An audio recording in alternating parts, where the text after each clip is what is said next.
ದೀಪಾವಳಿ ಹಬ್ಬ 10 ಸಾಲುಗಳ ಪ್ರಬಂಧ.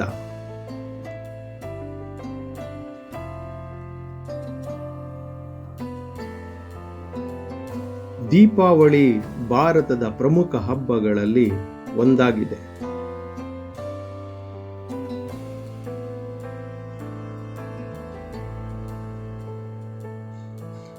ಈ ಹಬ್ಬ ಅಂಧಕಾರದ ಮೇಲೆ ಬೆಳಕಿನ ಜಯವನ್ನು ಸೂಚಿಸುತ್ತದೆ. ದೀಪಾವಳಿಯನ್ನು ಸಾಮಾನ್ಯವಾಗಿ ಅಕ್ಟೋಬರ್ ಅಥವಾ ನವೆಂಬರ್ ತಿಂಗಳಲ್ಲಿ ಆಚರಿಸಲಾಗುತ್ತದೆ. ಹಿಂದೂ ಕ್ಯಾಲೆಂಡರ್ ಪ್ರಕಾರ ಕಾರ್ತಿಕ ಮಾಸದಲ್ಲಿ ದೀಪಾವಳಿ ಹಬ್ಬವನ್ನು ಆಚರಿಸಲಾಗುತ್ತದೆ.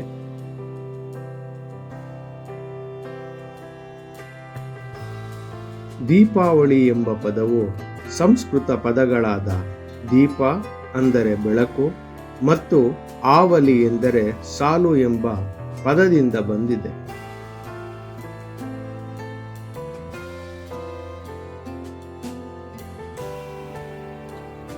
ದೀಪಾವಳಿ ಹಬ್ಬದ ದಿನ ಜನರು ತಮ್ಮ ಮನೆಗಳನ್ನು ದೀಪ ಮತ್ತು ಹೂವಿನಿಂದ ಅಲಂಕರಿಸುತ್ತಾರೆ.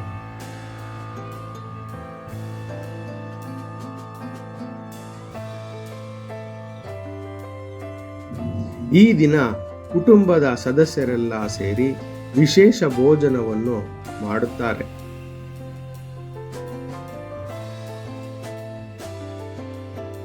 ದೀಪಾವಳಿಯ ಹಬ್ಬದ ದಿನದಂದು ಲಕ್ಷ್ಮೀದೇವಿಯ ಆರಾಧನೆಯನ್ನು ಮಾಡಲಾಗುತ್ತದೆ.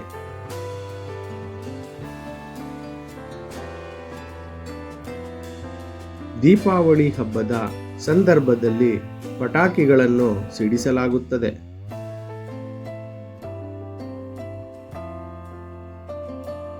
ದೀಪಾವಳಿ ಹಬ್ಬವು ಶಾಂತಿ, ಸೌಹಾರ್ದ ಮತ್ತು ಸಹಭಾಗಿತ್ವದ ಭಾವವನ್ನು ಹೆಚ್ಚಿಸುತ್ತದೆ.